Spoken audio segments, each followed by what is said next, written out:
Thousands of Americans are trapped behind Taliban checkpoints. Caution, your paradigm is about to shift at the intersection of fact and reason. You're entering Kingston Country. I'm Dan Kingston, and you're listening to the Dan Kingston Podcast. We have no indication that they haven't been able to get in Kabul through the airport. We've made an agreement with the Taliban thus far. They've allowed them to go through. It's in their interest for them to go through. So we know of no circumstance where American citizens are carrying an American passport are trying to get through to the airport. And yet today, Saturday, U.S. officials warn Americans to avoid Kabul airport. It's directly contradicting what Joe Biden just said the day before, yesterday, August 20th. Again, today's the 21st. The U.S. Embassy in Kabul, what's left of it, is warning Americans to avoid the Kabul airport. It directly contradicts what Biden just said.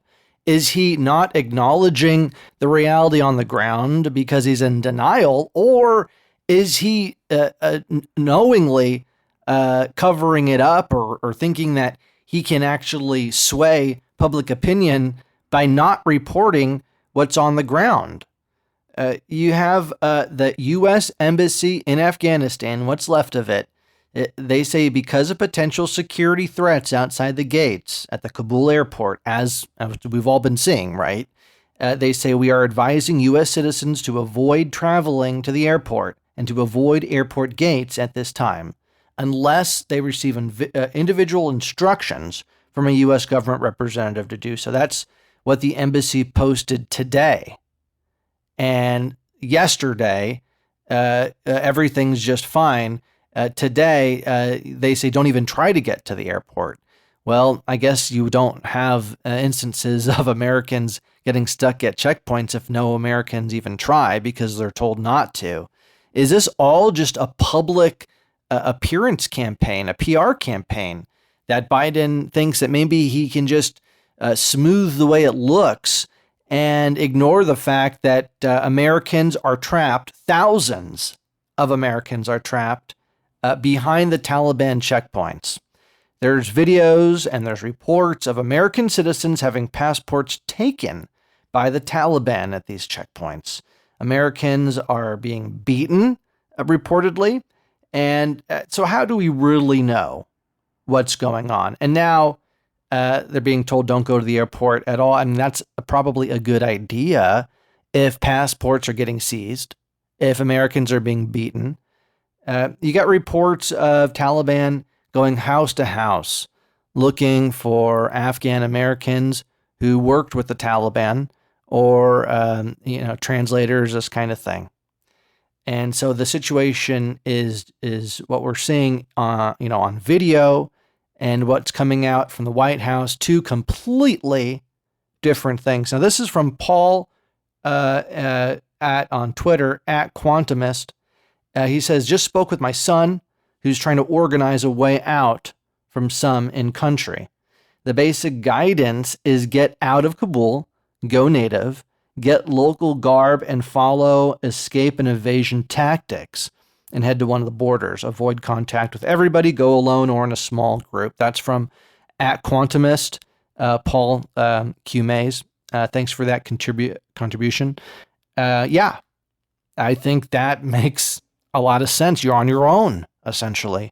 If you're an American, find yourself trapped in Afghanistan, you're essentially on your own, despite what the president is saying, that, we're not going to leave any American behind and whatever we'll do, we'll get the Americans. And then at the same time saying, but we have no reports that Americans can't get to the airport. No, they're just fine. Everything's fine. And by the way, I did a great job, as you can see. I mean, it could be a lot worse.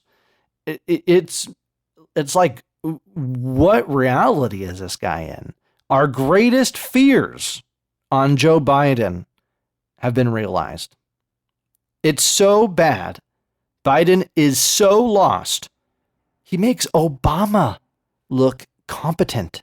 Wouldn't you agree that Biden is so lost he makes Obama look competent? Well, could Joe Biden end up being the worst president in U.S. history. And you say could be. Yeah. Okay, he is. I think it's clear now. And, I took a break. For those who follow the show know that I took a break for a while after Biden got elected, and for personal reasons, and also to be completely honest, to give a chance. Maybe I was wrong. You can't be so certain in everything you know. And so I wanted to give it a chance. See, maybe I had it wrong. Maybe Biden would be a steady hand on the wheel. I mean, of course, I didn't think it, but prove me wrong.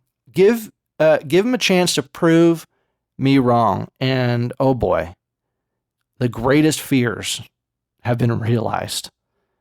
And I think he has rightly earned himself a place as one of the worst presidents, if not the worst president of all time. You got to wonder, would the country be better in the hands of Kamala Harris?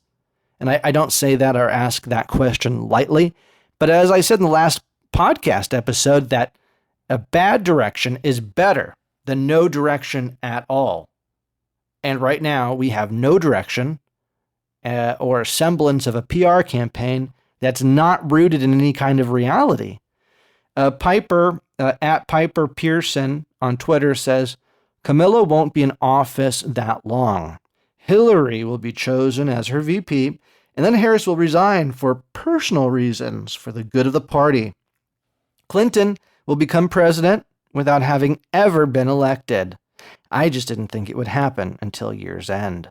That's an interesting theory, Piper, and it could very well be the case that Camilla takes charge, and then what happens? That's the question. Once Kamala Harris is in charge, now is that just a stepping stone for Hillary Clinton? And we'll have to see. That's a few steps down the road. Will Biden be forced to resign? That's a real question. It's a real question. Will Biden be taken out by the CIA? Will he be CIA'd? That's a real question too. Former aides, Obama and Clinton advisors, everyone's rushing to distance themselves, right, from Biden. Nobody's defending him. Have you noticed it? Even on CNN, MSNBC, ABC, nobody is defending Biden. Even his allies. It wasn't Biden. He was supposed to be the cure to his predecessor, who was, right, they say Trump was self-centered. They say he's too off the cuff. He's unsteady. And Biden presented himself as the cure to this, right? Somebody with a steady hand, somebody who's predictable, somebody that the elites find palatable, right? That's what Biden sold himself on.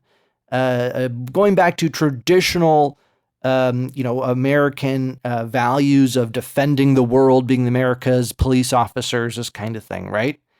And what happened? What's happened? Well, this shows that it was all a lie. It was all a lie. It was all just a PR campaign, to a branding, a Biden branding. And now everybody can see he's a phony. He's a phony. Even the people that supported him the most. And you can't survive, right? He can't survive this if he has no support on the left. And of course, he has no support on the right. Even the neocons alienated himself from everybody. The neocons hate him.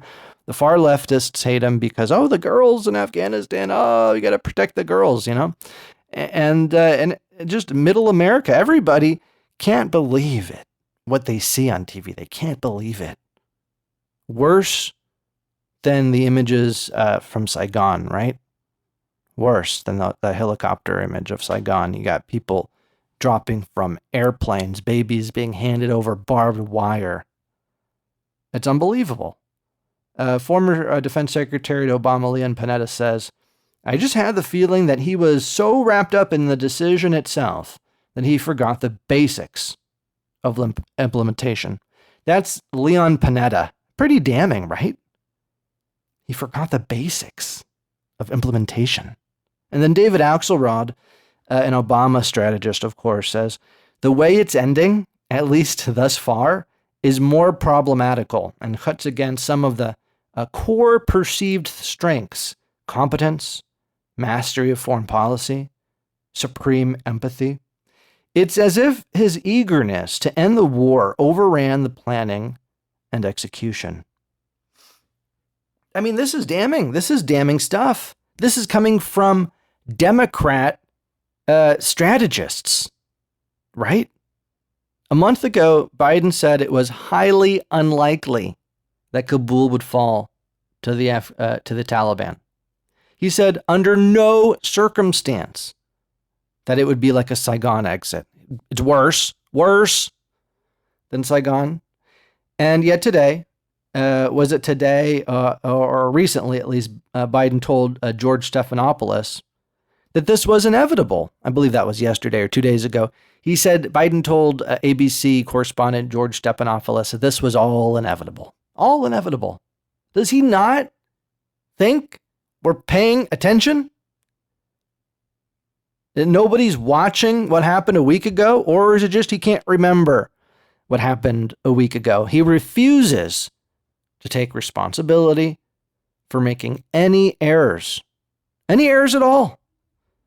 He puts all the blame on Trump through some kind of twisted, convoluted logic. Nobody's buying it, not even the left.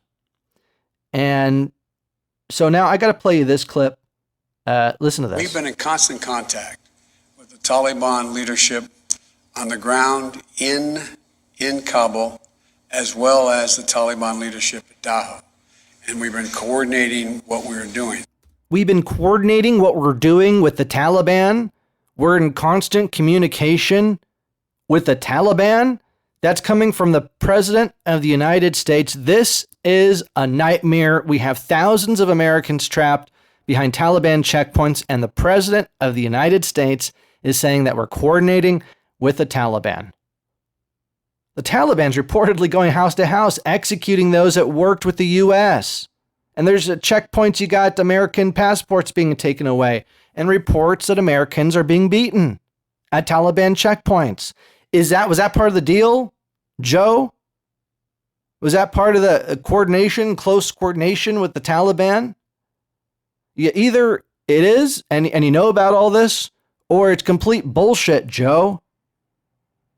You got Ephraim Matos, is a former Navy SEAL working on the evacuation effort through his relief organization. He says this: U.S. passports, driver's licenses, they are confiscating those pieces of documentation from American citizens.